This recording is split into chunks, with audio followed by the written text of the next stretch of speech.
"You'll sign the papers, or I'm filing for divorce," my wife said, demanding half of my inheritance.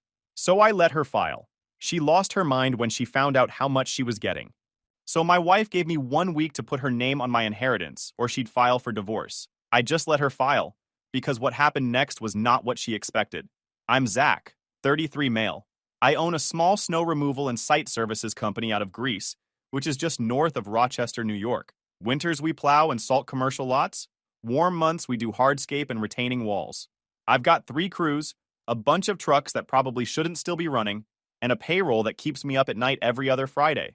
I started this thing at 24 with 1 used truck and a leaf blower. Nobody gave me a head start. Everything I have, I either built or fixed or argued my way into keeping. It's not glamorous work. You're up at 3 a.m. in lake effect snow, your hands are wrecked, your phone won't stop going off, and the diesel bill alone would make most people quit. But it's mine. I'm good at it. And up until about 6 months ago, I thought the woman I married actually respected that. Turns out I was wrong about a lot of things, but I was really wrong about that. Maris sat across from me at the kitchen table on a Tuesday night and told me I had 7 days, 1 week. She had her hands folded in front of her like she was closing a deal, which, looking back, is exactly what she thought she was doing. She's a realtor, broker associate, technically. She sells houses in Pittsford and Victor to families making twice what we make, and she's good at it. She knows how to read a room, control a conversation, and make the other person feel like the decision was theirs all along. And that night, she was doing it to me. She told me if I didn't add her name to the trust accounts and the LLC documentation tied to my father's estate by the following Tuesday, she was filing for divorce. She said it like she was reviewing offer terms on a listing. No yelling, no tears, just a timeline and a consequence. She even had a printed list of the accounts she wanted access to, organized by institution. Color-coded tabs, highlighted sections. She'd done her homework, or she thought she had. The thing that got me wasn't the demand. It was the presentation. She'd rehearsed this. She had talking points. She referenced equitable distribution under New York law, like she'd been Googling divorce statutes between open houses. She mentioned marital assets acquired during the marriage 3 times in 5 minutes. She even used the phrase fiduciary duty to the partnership, which isn't a real legal concept in marriage, but sounded impressive enough that she clearly thought it was. I sat there and listened, nodded a couple times. I asked her if she was sure. She said she'd never been more sure of anything. Then she leaned forward, tapped the printed list with 1 finger, and said, "This isn't something we're going to discuss, Zach. Tuesday. Or my attorney makes the call Wednesday morning." I looked at the list, looked at her. Noted. Then she got up and went to the living room to watch a show on her laptop, like we'd just had a conversation about switching internet providers. Here's what Maris didn't know. I'd already talked to Heather Klein 3 times that month. Heather's the CPA who administers the trust and handles the estate's accounting. She'd already walked me through every scenario and told me that what Maris was demanding was legally impossible. Not difficult, not unlikely, impossible. But I didn't say any of that. I sat at the kitchen table for a long time after Maris left the room, processing the fact that my wife had just looked me in the face and given me a deadline to hand over money that wasn't mine to give. Money my dad set up specifically so that nobody could ever do exactly what she was trying to do. 7 days. Fine. I could work with 7 days. The thing about running a snow removal business in Rochester is that you learn to plan for storms before they hit. You watch the radar, you stage equipment, you pre-salt the lots, you get ahead of it. Maris just told me a storm was coming, and she had no idea I'd been watching the radar for weeks. My dad, Ray, died 7 months before that kitchen table ultimatum. Pancreatic cancer, fast and ugly. He was 61. He'd spent his entire adult life in the Rochester area, working in facilities management for commercial properties, and quietly doing something nobody in the family fully understood until after he was gone. He bought things, small things at first, a storage unit complex off Ridge Road in the early 2000s when nobody wanted it, a half-acre lot near Irondequoit that he leased to a cell tower company, a duplex in Henrietta that he rented out for 15 years without ever raising the rent more than $50. He drove a truck older than mine and wore the same 3 flannels on rotation, but he was patient, and he let time do the heavy lifting.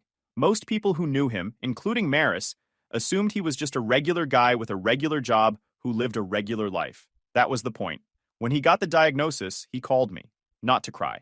He called to make sure I had Heather Klein's number and that I understood what was going to happen when he was gone.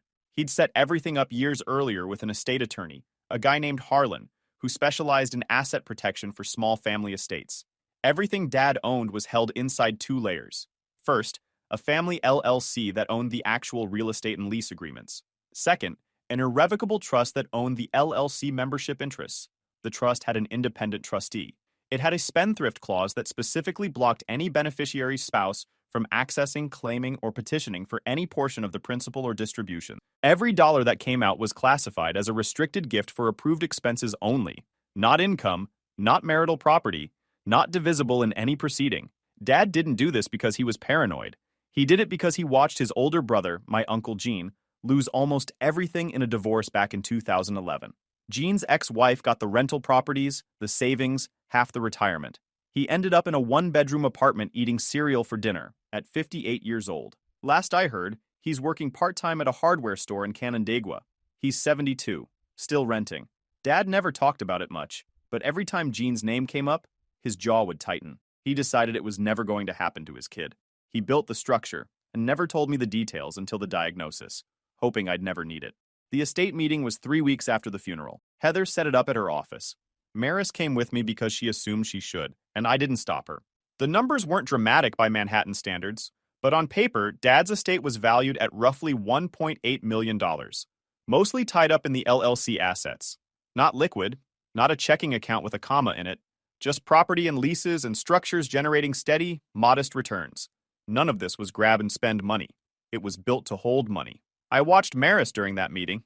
She was quiet, but her eyes were moving. She was scanning the documents, flipping pages ahead of Heather's explanation, stopping on the numbers. When Heather said 1.8, Maris's posture changed. She sat up straighter. Her hand found my knee under the table, but it wasn't comfort. It was acclaim.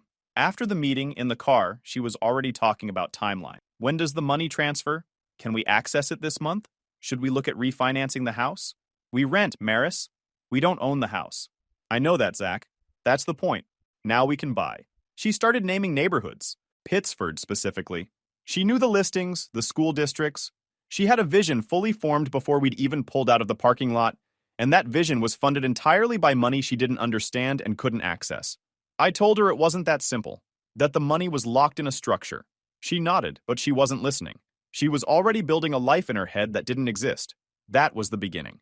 And I should have said more right then, but I loved her, so I didn't. The next 4 months were a slow, grinding pressure campaign, and Maris ran it like she was working a reluctant seller into accepting a lowball offer.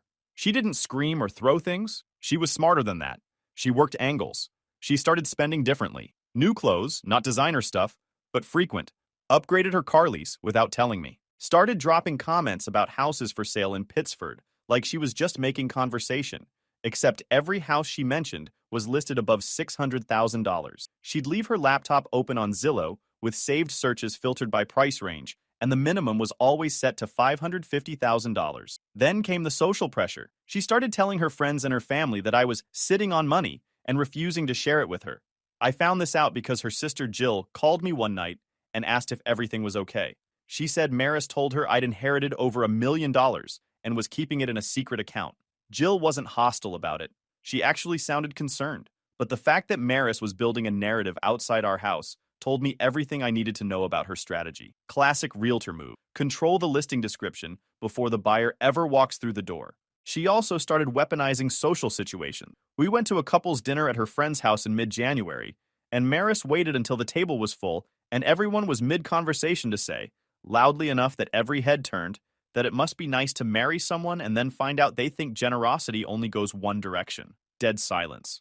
Everyone looking at their plates. The host tried to change the subject. Maris smiled at me across the table, with that tight little smile she uses when she's testing a boundary. I finished my food, thanked the hosts, and drove home without saying a word. She called me dramatic when she got back. I called it a preview. The host texted me the next day and said they'd rather not be in the middle of things. Fair enough. But that was a couple we'd done Thanksgiving with 2 years in a row. Gone overnight because Maris turned a dinner table into a stage. These people were props to her. Always were. One night in January, I got home late from a salt run.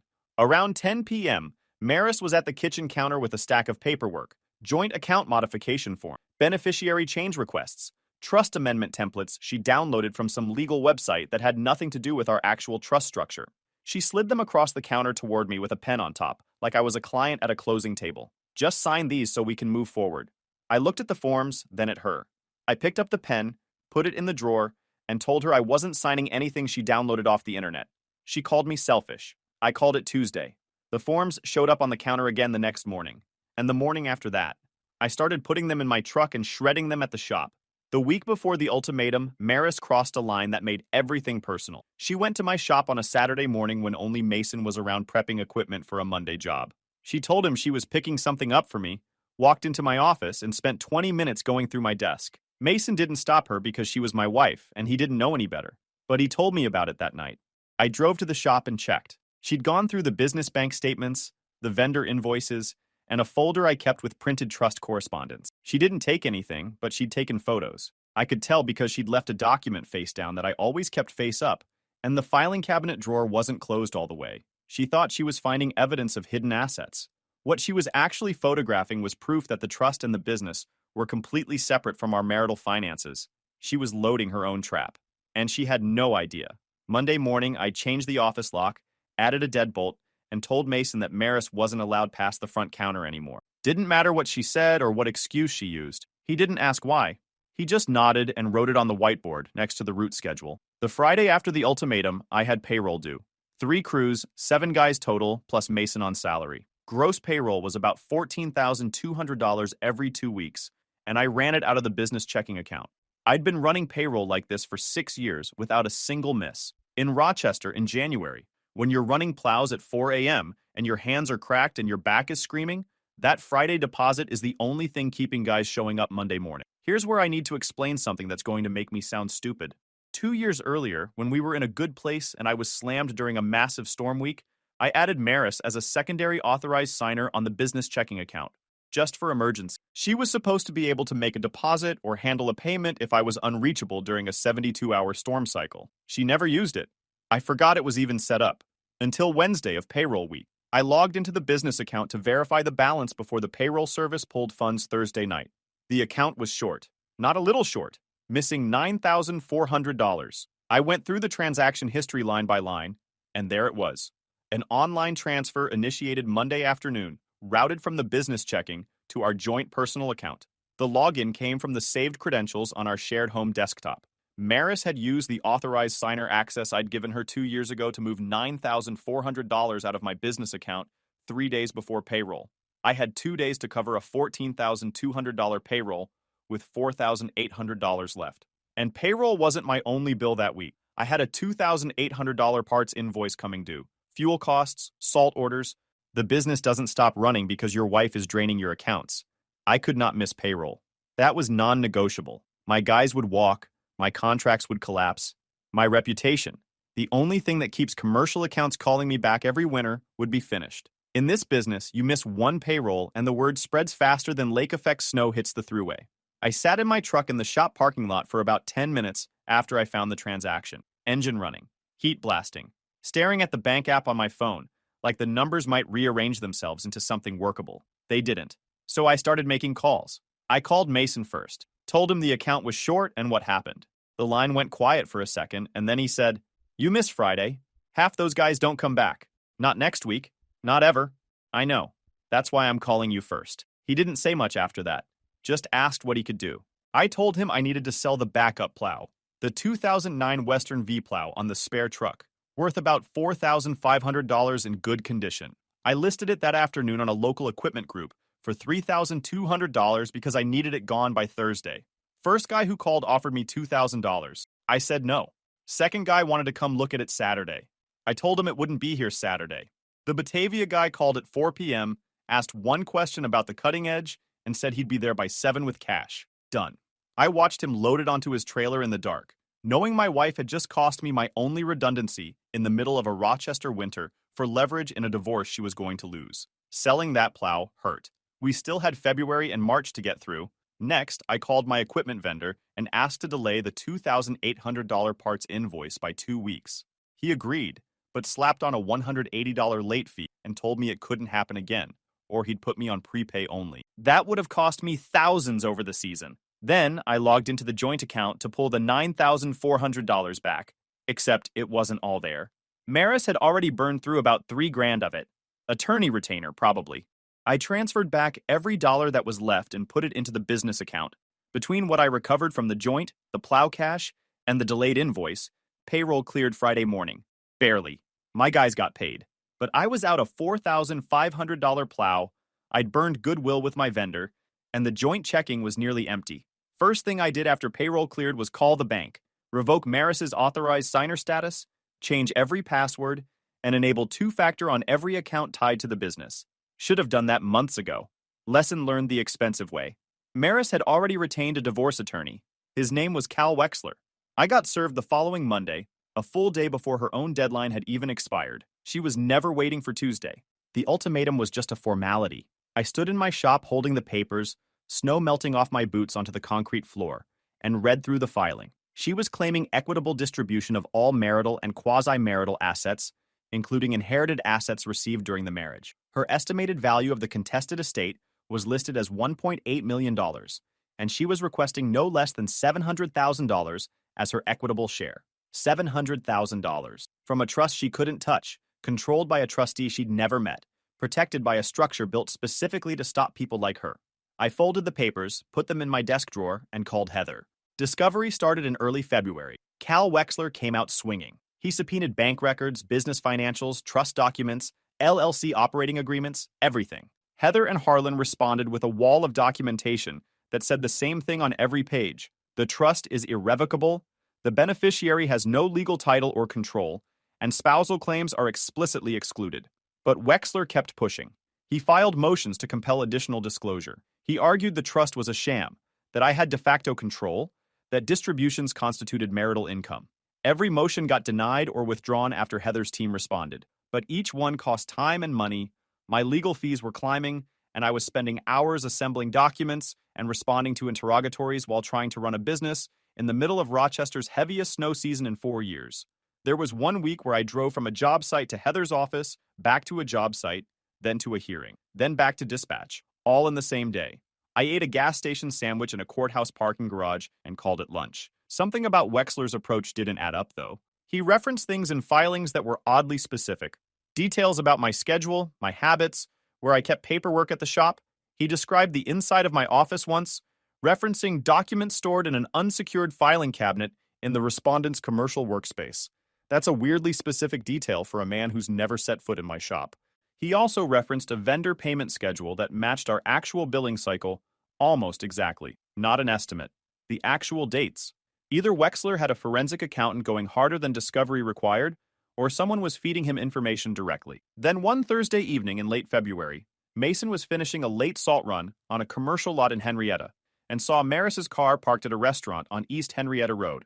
Except when he swung back past the same lot an hour later on his return route, Maris was standing in the parking lot next to a dark sedan. The guy she was with had his hand on the small of her back while she leaned against the passenger door. Mason said it wasn't the posture of two people wrapping up a business meeting. He didn't think much of it until the following Thursday. Same restaurant, same time window.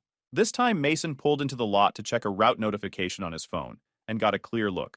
The guy walking Maris to his car was Cal Wexler. Mason recognized him from the preliminary hearing 2 weeks earlier. Same build, same haircut, same watch he'd been fidgeting with the entire time in court. I didn't react when Mason told me. I asked him to write down the dates, times, and what he saw. He did. Then a third piece fell into place without me even looking for it.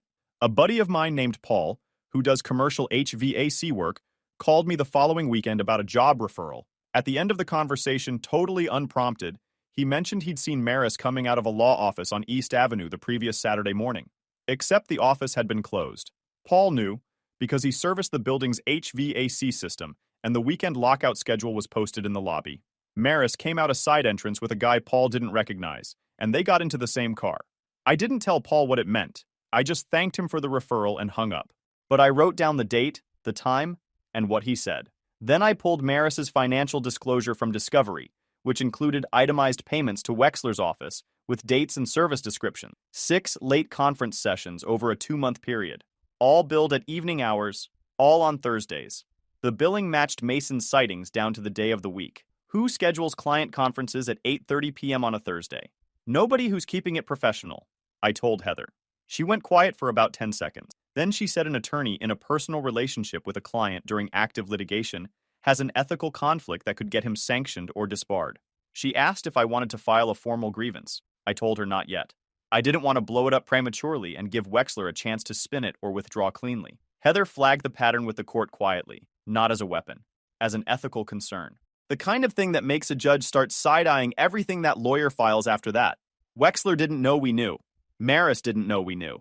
But the ground under their strategy had just turned to sand, and they were still stomping around on it like it was concrete. 2 weeks after discovery started, Maris made her next move, and she set it up like a staging appointment before a listing. She waited until I got home late from a dispatch night after a truck breakdown on one of the routes. She was standing in the kitchen with her phone face down on the counter, and she started in on the trust again. Same demands, same rehearsed calm. But this time, she blocked the hallway when I tried to walk past her to the bedroom. I stopped. I told her to move. She didn't. She asked me if I was going to make her move. She said it loud, louder than the conversation needed. I looked down and saw the edge of her phone screen glowing. She was recording. She raised her voice another notch and said, "Why won't you just talk to me about this? All I'm asking for is a conversation, and you keep shutting me out." I kept my voice flat. "I'm not doing this tonight.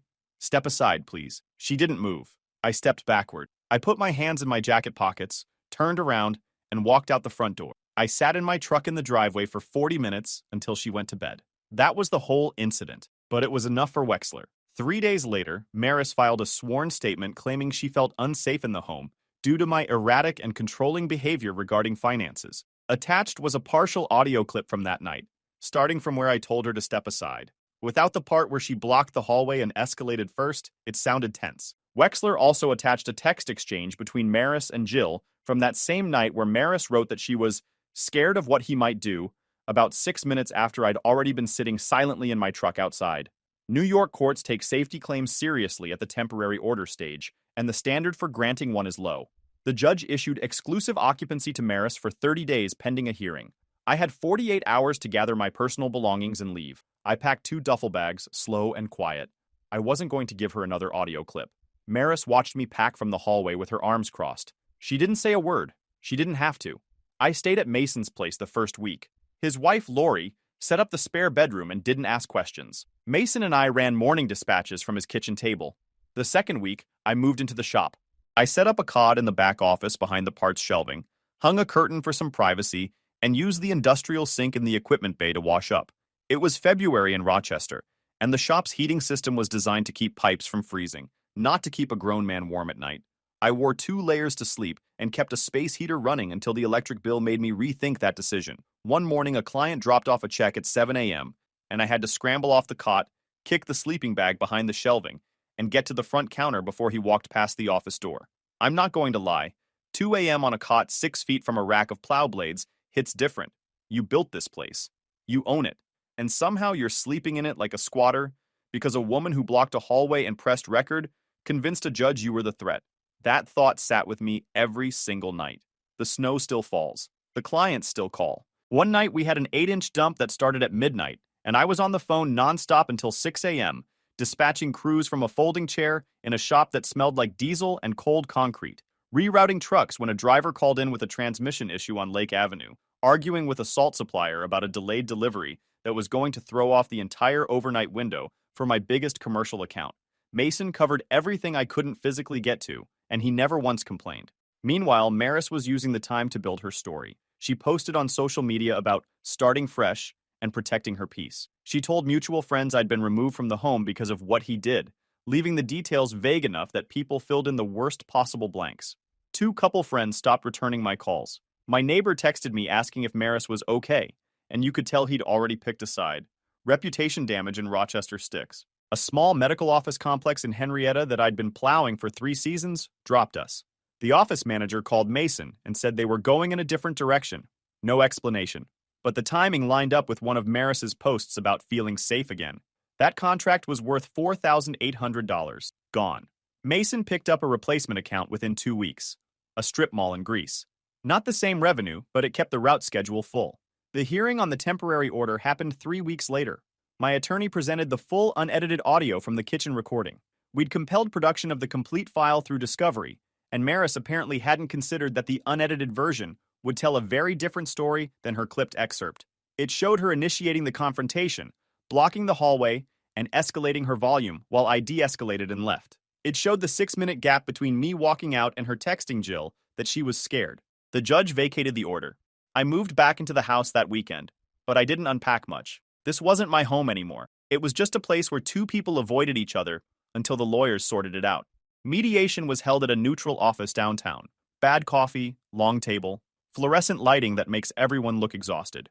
My side was me, Heather, and Harlan, the estate attorney. Maris's side was her and Cal Wexler, who walked in looking like he already knew how this was going to end, but hadn't told his client yet. The mediator started with assets.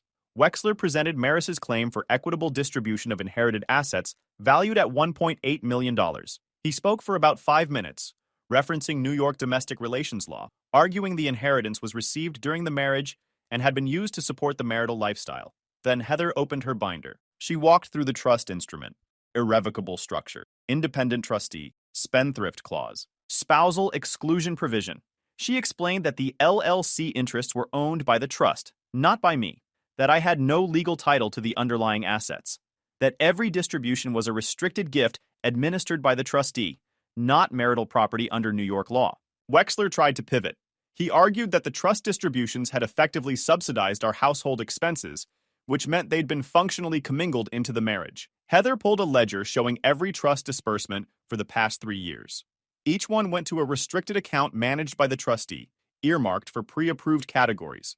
Not a single dollar had ever touched our joint account or any account Maris had access to. Nothing was commingled because nothing was ever mixed. Wexler shifted again. He argued that I had de facto control over the trust because I made requests to the trustee about which bills to pay. Harlan shut that down flat. He explained that requesting a distribution is not the same as controlling assets. The trustee had sole discretion to approve or deny. 2 requests had actually been denied in the past year. I didn't control anything. I asked and someone else decided. Then Wexler tried the lifestyle argument. He said the trust's existence allowed me to maintain a lower personal income on paper, while the trust quietly covered major expenses, which artificially suppressed the marital asset pool. It was his strongest point, and you could see Maris perk up a little when he made it. But Heather had the numbers ready. She showed that my declared personal income from the business, separate from the trust, covered our rent, groceries, utilities, and joint expenses. The trust's restricted disbursements went to things like my truck insurance and equipment-related costs. Nothing that benefited Maris or the household. Heather set her pen down after the last rebuttal and said, "To be direct, the beneficiary does not own these assets. The trust does. There is no marital interest here. There is nothing to divide." Wexler leaned back in his chair. He stopped flipping through his notes and said, "I think we've covered the trust issue sufficiently." That was him folding. Everyone in that room knew it. Maris was looking at him, waiting for the next move, and he wouldn't look back at her. That's when I knew he'd been carrying her confidence this whole time, feeding her a version of events where the trust would crack under pressure, and he just watched it not crack. Maris leaned over and whispered something to him. He shook his head once, barely perceptible. She whispered again, more insistent. He put his hand flat on the table and said, quietly but loud enough for the room, that they'd need a moment. The mediator gave them 5 minutes. When they came back, Wexler's tie was loosened a 1/4 inch, and Maris's eyes were red. Not crying, but you could tell somebody had just explained reality to her for the first time. The mediator reviewed the documents. He asked Harlan a few technical questions. Harlan answered them in the same flat tone he probably uses when explaining property tax assessments. Then the mediator asked Maris directly what marital assets she believed were subject to division. She looked at Wexler. He said nothing. The joint checking account balance when the settlement figures were calculated was $6,824. Maris's half was $3,412. She was also entitled to half the value of shared personal property, some furniture, a TV, kitchen stuff. No real estate because we rented. No retirement accounts of real value. My business was a sole proprietorship, and its net value after equipment depreciation and liabilities was negligible on paper. The trust assets were off the table entirely. Maris stared at the number, $3,412. She'd spent months planning for $700,000. She'd quit selling houses for 2 months to focus on the divorce. She'd drained my business account, gotten me removed from my home, torched my reputation with half our social circle, and retained an attorney she was spending Thursday evenings. All of that for $3,412 and half a living room set. The room was quiet for a long time, and Maris was doing something I'd never seen her do in 4 years of marriage. She was sitting completely still. The woman who always had a next move, who always had something to say, had nothing left. She'd been counting on $700,000 for months, and now she was staring at the real number, Settlement was finalized 4 weeks later. Maris walked away with her half of the checking account, her car, her personal belongings, and a share of the credit card debt she'd run up. She asked for temporary spousal support. The judge denied it, noting she was a licensed broker associate with an active license and no documented inability to work. I didn't walk away clean either. Legal fees totaled just over $11,000. I lost the backup plow. My vendor relationship was strained. I'd spent 3 weeks sleeping on a cot in my own shop and lost a commercial contract because of rumors. I lost weight. I wasn't sleeping well. Mason carried more than his share to keep things running, and I owe him more than I'll ever be able to pay back. I did give Mason a raise, effective the first payroll after the settlement cleared, 10%. He tried to talk me down, which is the most Mason thing I've ever seen. I also found out later that during those 3 weeks at the shop, he'd been picking up my route callbacks on his personal phone so clients wouldn't know anything was off. Told them I was handling a family situation and would be back in touch soon. Covered every single one. He never mentioned it. Lori told me. 3 weeks after the divorce was finalized, I was at the shop on a Saturday afternoon doing equipment maintenance with Mason. We were pulling a hydraulic cylinder off a plow frame when I heard the front door open. I wiped my hands and walked out to the front office, and Maris was standing there. No appointment, no call. Just standing in the doorway with a manila folder in her hand, looking like she'd practiced this in the car, but wasn't sure it was going to work. She said the bank was refusing to process the removal of her name from the business line of credit she'd been attached to as a spouse guarantor. She needed my signature on a release form. Without it, the obligation showed on her credit report, and she couldn't qualify for a new apartment lease. She set the folder on the counter and slid it toward me. She started explaining the urgency, using my name a lot, the way she does when she's working someone. Then she said, "I need this handled by Monday, Zach. I've already lost 2 apartments over this. If it doesn't clear, I have nothing lined up." She said she knew things got messy. Then she said something that almost made me laugh. She said she always believed in what we had.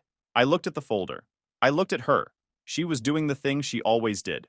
Reading the room, adjusting her pitch, finding the angle. Except the room was a shop that smelled like hydraulic fluid, and the person she was pitching had already closed that account permanently. I picked up the folder, closed it, and set it on the edge of the desk. "Send it to Heather. She'll process it if it's appropriate."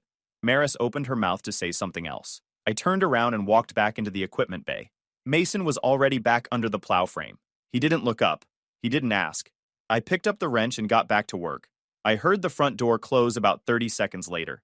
After we finished the cylinder job, I drove out to the cemetery where my dad is buried. I stood there silently for a while. I didn't need to say anything. He'd already said everything that mattered years ago. Guys, we are so close to hit 100,000 subscribers on this channel. If you are not subscribed to the channel, please consider subscribing. It really helps hit that 100,000 mark. Thanks for making this dream come true.